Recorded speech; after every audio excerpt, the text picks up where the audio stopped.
राधा नाम की महिमा। राधा रानी की मुस्लिम भक्त गुलाब सखी की कथा।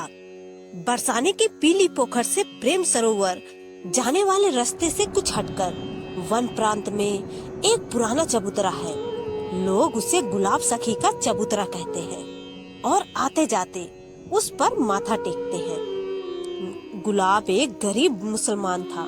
बरसाने की पवित्र धरती पर वो पैदा हुआ। ब्रह्मा आदि जिस रज की कामना करते हैं उसका उसे जन्म से ही स्पर्श हुआ था। पढ़ा लिखा कुछ नहीं था पर सारंगी अच्छी बजा लेता था। श्री राधा रानी के मंदिर के प्रांगण में जो पदगान हुआ करता था उसमें वह सारंगी बजाया करता था। यही उसकी आजीविका थी। मंदिर से जो भी प्रसाद और दान दक्षिणा प्राप्त होती उसी से वो अपना जीवन निर्वाह करता था। उसकी एक छोटी लड़की थी। जब मंदिर में वह सारंगी बजाता तो लड़की नाचती। उसका नृत्य देखने के लिए लोग स्तंभ की भांति खड़े हो जाते। उसके नृत्य में एक प्रकार का खिंचाव था। अपनी लड़की से वह बहुत प्यार करता था। उसका नाम था राधा। वह दिन आते देर न लगी जब लोग उसे कहने लगे, गुलाब, लड़की सयानी हो गई है, अब उसकी शादी कर दे। वह केवल गुलाब की बेटी न थी, बरसाने की बेटी थी। सभी उससे प्यार करते और उसके प्रति भरपूर स्नेह रखते। जब भी कोई गुलाब से उसकी शादी करवाने को कहता उसका एक ही उत्तर होता, शादी करूं कैसे? शादी के लिए तो पैसे चाहिए ना।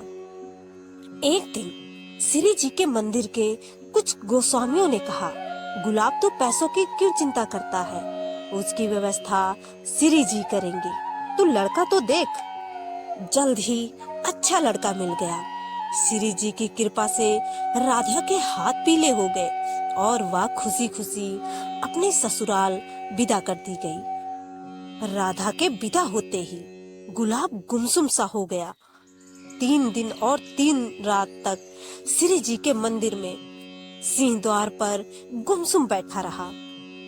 लोगों को चिंता होने लगी, कहीं वह पागल ना हो जाए। लोगों ने बहुत समझाने का प्रयास किया पर उसके कान पर जूं तक न रेंगी। चौथे दिन जब वह श्री जी के मंदिर में सिंह द्वार पर गुमसुम बैठा था तो सहसा उसके कानों में एक आवाज आई, बाबा बाबा, मैं आ गई। सारंगी नहीं बजाओगे? मैं नाचूंगी। उस समय वह सो रहा था या जाग रहा था, कहना कठिन था। मुंदी हुई आंखों से वह सारंगी बजाने लगा और राधा नाचने लगी। मगर आज उसकी पायलों में मन प्राणों को हर लेने वाला आकर्षण था। इस झनकार ने उसकी अंतरात्मा तक झकझोर दिया। उसके तन और मन की आंखें खुल गई। उसने देखा उसकी बेटी राधा नहीं बल्कि स्वयं राधा रानी है जो नृत्य कर रही है।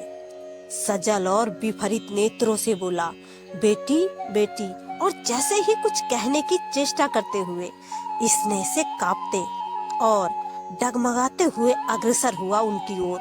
वे भागी मंदिर की ओर, वह भागा उनके पीछे पीछे। इस घटना के पश्चात गुलाब को कभी किसी ने नहीं देखा। उसके अदृश्य होने की बात एक पहेली बनकर रह गई। कुछ दिनों के पश्चात मंदिर के गोस्वामी जी शयन आरती कर अपने घर लौट रहे थे। तभी झुरमुट से आवाज आई, गोसाई जी, गोसाई जी। गोसाई जी ने पूछा, कौन? गुलाब झुरमुट से निकलते हुए बोला, मैं आपका गुलाब। गोसाई जी बोले, तू तो मर गया था। गुलाब बोला, मुझे श्री जी ने अपने परिकर में ले लिया है। अभी राधा रानी को सारंगी सुना कर आ रहा हूँ। देखिए, राधा रानी ने प्रसाद के रूप में मुझे पान की बीड़ी दी है।